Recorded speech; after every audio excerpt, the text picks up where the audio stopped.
Okay, so i-solve natin itong problem sa dynamics using conservation of energy. The 800 kilogram roller coaster car is released from rest at A.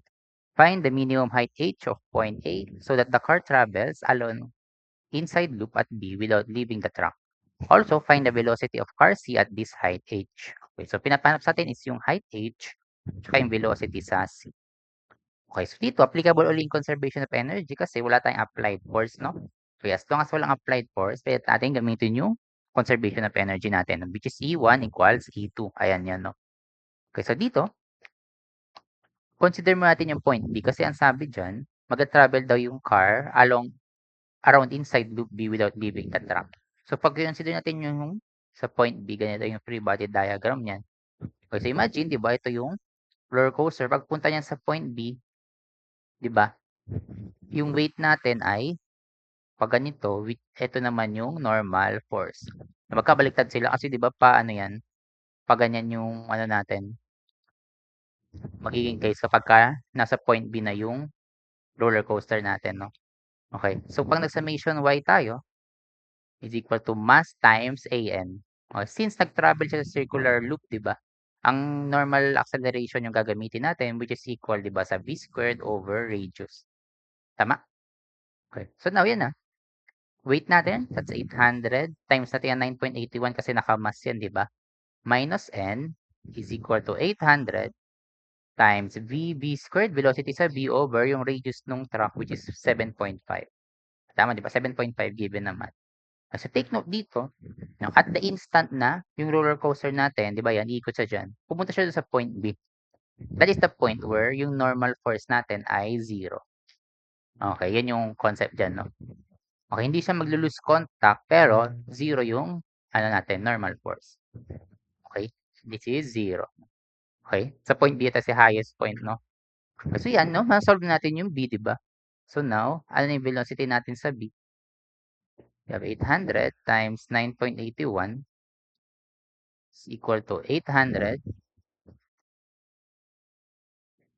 over 7.5. Ito na yung ating 8.578.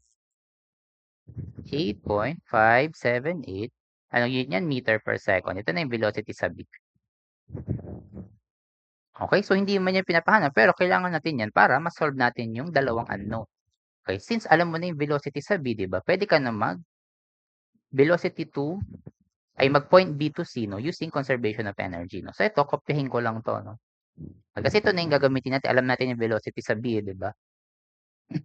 Okay, using conservation of energy, ipapalitan ko lang yung subscript, no? Okay, gagawin ko siyang from B to C. Okay, so ibig sabihin yan, itong 1, gagawin ko lang siyang B. Okay, ganito lang yun. Okay, and then itong 2, papalitan ko lang ng C. Okay, kasi ang kino-consider natin dito na point ay from B to C na. Okay, kasi alam mo na yung velocity sa C, ay sa B, makukuha mo na yung velocity sa C. Okay, but take note, okay, pag mag-solve tayo, magagamit tayong conservation of energy, mag-set tayo ng reference datum.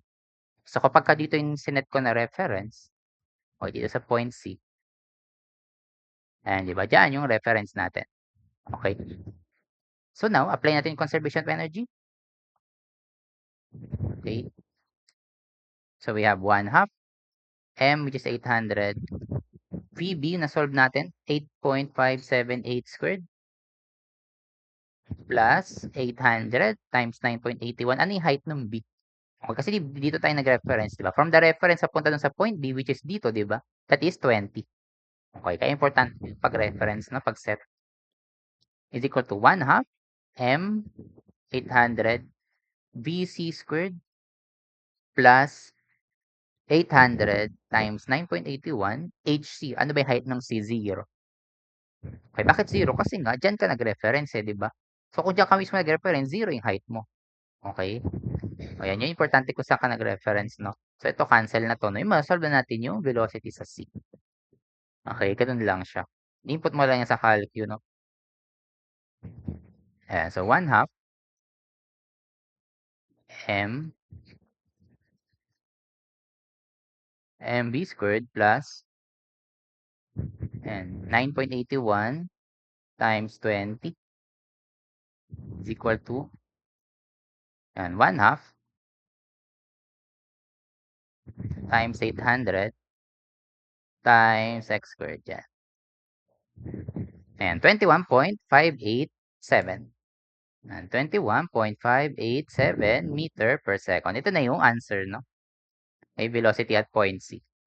Now, yung height natin, height h, paano natin yung malalaman? Pwede tayong mag-energy equation naman from A to C. Okay? So now, okay, copyhin lang uli natin to. Ayan, no? Energy equation tayo. Wait. Ayan, from A to C, no? So, ito, palitan ko to. Gagawin ko siyang A. Ayan, S ito. Ayan, subscript A, no? Ayan. Okay, tapos copyhin lang natin yung figure.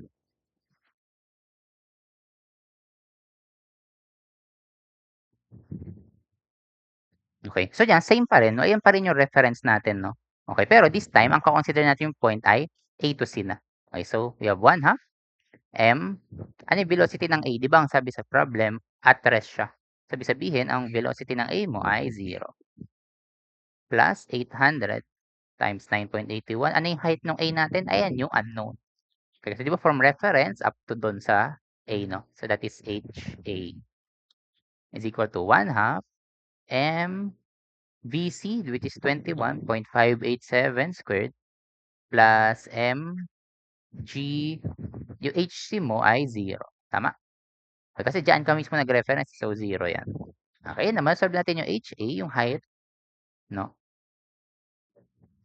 Okay, that is simply 800 times 9.81. Okay, itong unang term cancel na yan, no? Kasi 0 times 0 is equal to, and 1/2 times 800 times 21.587 squared. And 23.751. 23.5, wait, 23 point, yan yun? 751, sorry.